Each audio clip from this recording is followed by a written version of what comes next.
Alrighty guys, let's take a quick little look at Zilliqa. We can see, of course, we've got the big rejection at around $0.23, and since then it's just been continuous movement to the downside. We had our falling wedge, which we did get a break to the upside with a massive daily green candle, and it almost seems contradicting to see such a bullish momentum in one single day and then just see a massive capitulation following. So it's been one huge dead cat bounce in the market, and we're just hovering in that bull market support band at the moment, and we've got that rejection on the 20-day moving average.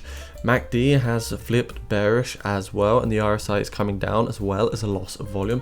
So what I'm really seeing on this 4-hour time frame right now for Zilliqa is one giant descending triangle, as we can see right here, and we're coming back under that 200-day moving average, which is the white line right over here. By the way guys, make sure if you're new to the channel to head over to my Twitter channel, enter the competition $100 giveaway.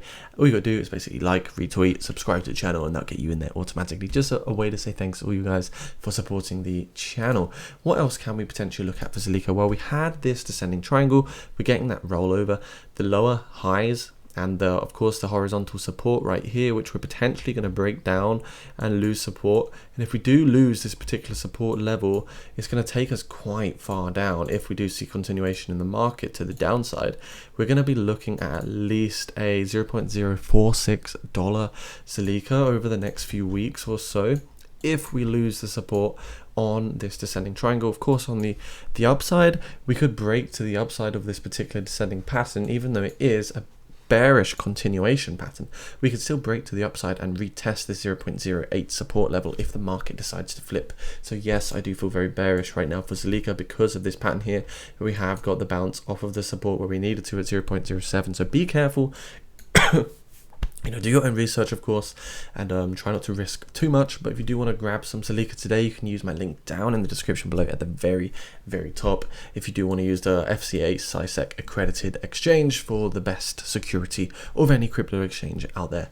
What else do we have to look at? Well, we can see if we have a look at Zilliqa, we actually just popped back up to 76 on the rank with a $1 billion market cap. So we have lost a lot of capitalization over the last few days, and it is putting through low highs and basically lower lows at the same time. So hopefully we can hold this particular level for Zilliqa. Looking at crypto bubbles, Bitcoin is down 14.7% on the weekly market cap. Ethereum is down 14.2%.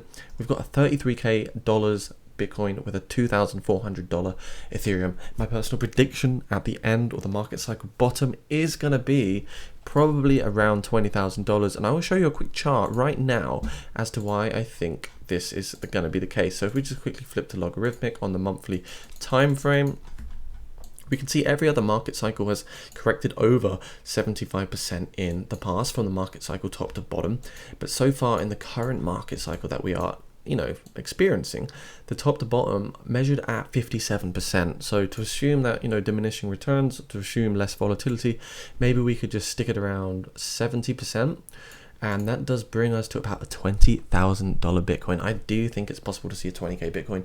Of course, nobody knows the future, but I think if the data follows the previous cycles, then that's what we're most likely to see. Anyway guys, if you enjoyed this video, make sure you subscribe, comment, leave suggestions down below, and I shall see you in another one soon. Bye.